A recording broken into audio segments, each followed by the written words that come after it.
9 मास नहीं, 8 मास नहीं, 10 मास नहीं, 12 वर्ष तक जिस सुखदेव भगवान ने गर्भ को ही मंदिर बना लिया, सारे शास्त्र सारे उपनिषद जिस गर्भ की बुराई करती हैं उसी को ही मंदिर बना लिया, वहीं भजन कर रहे हैं।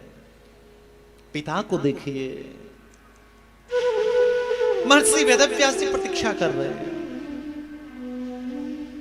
मेरा पुत्र बाहर आएगा, जीने का सहारा बनेगा।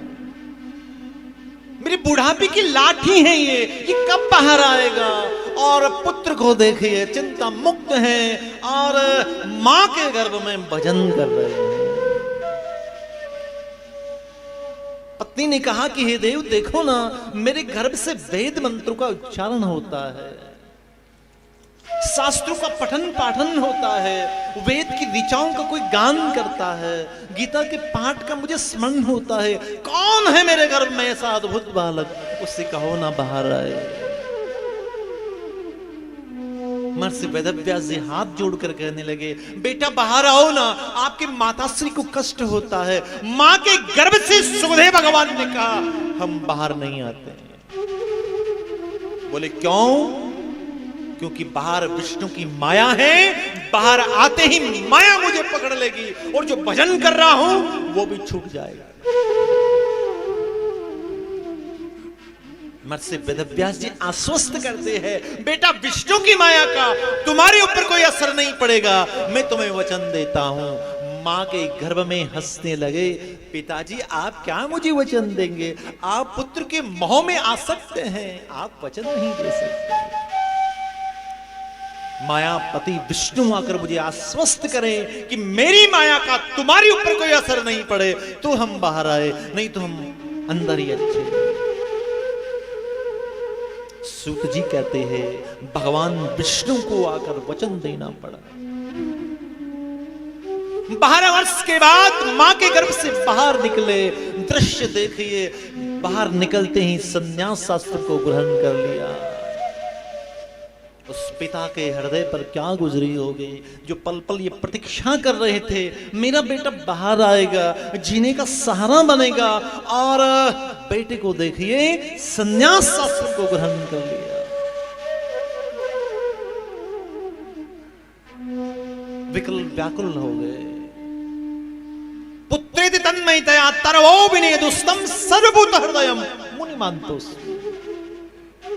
अरे बेटा रुक जाना, अरे बेटा रुक जाना, तुम कहां जा रहे हो। और विचार करिए, जिस पुत्र की निष्ठिक बुद्धि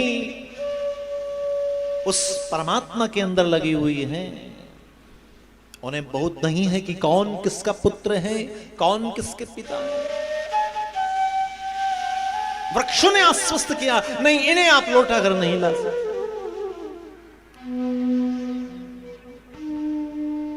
सुत जी कहते हैं कि ऐसे सुखदेव भगवान जिनको उनके पिता भी लौटा कर नहीं ला सके, तम सर्वभूत हृदयम मुनिमान्तोऽस्मि। उन्हें हम वंदन करते हैं, उनका स्तवन करते हैं। सुत जी कहते हैं कि आपने प्रश्न किया कि मनुष्य का सर्वश्रेष्ठ धर्म कौन सा है। सुत जी महाराज कथा सुनाते हुए कहते हैं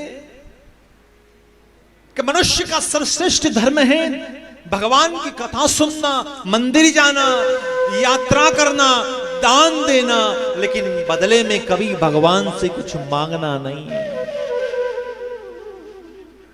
और पता है मांगोगे तो उतना ही मिलेगा जितने आपने मांगा है।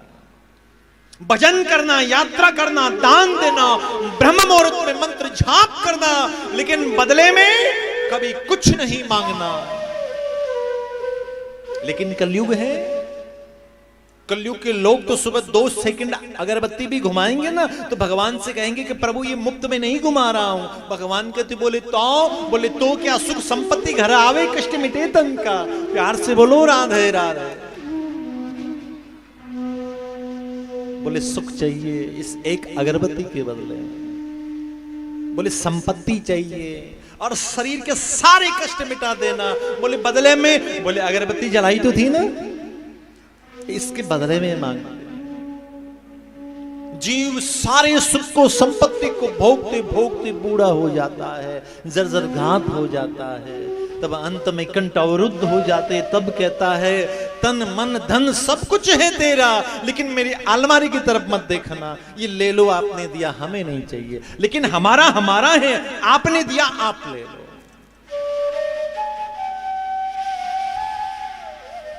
शास्त्र कहते सवई पुंसाम परो धर्मो ये तो भक्ति रदोक्षजे अहेतुक प्रतिहता ये यत्न संप्रसेदते। अहेतुक भक्ति को जीवन में उतारना है, मंदिर भी जाना है, कथा भी सुननी है, यात्रा भी करनी है, लेकिन बदले में किसी प्रकार की मांग नहीं करनी है। उस भगवान को सब पता है, इस कड़कड़ाती धूप में कौन यहां गर्मी में बैठकर मेरी कथा सुन रहा है, भगवान को सब पता है, उसको बताने और जताने की जरूरत नहीं है। प्यार से बोलो राधे राधे,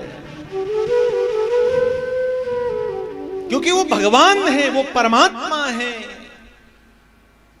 जिनको बताना पड़े जताना पड़े फिर वो भगवान कैसे? भगवान तो बिना मांगे देते और इतना देते हैं कि आप कल्पना नहीं कर सकते, आपकी कल्पना से परे है भगवान की कृपा।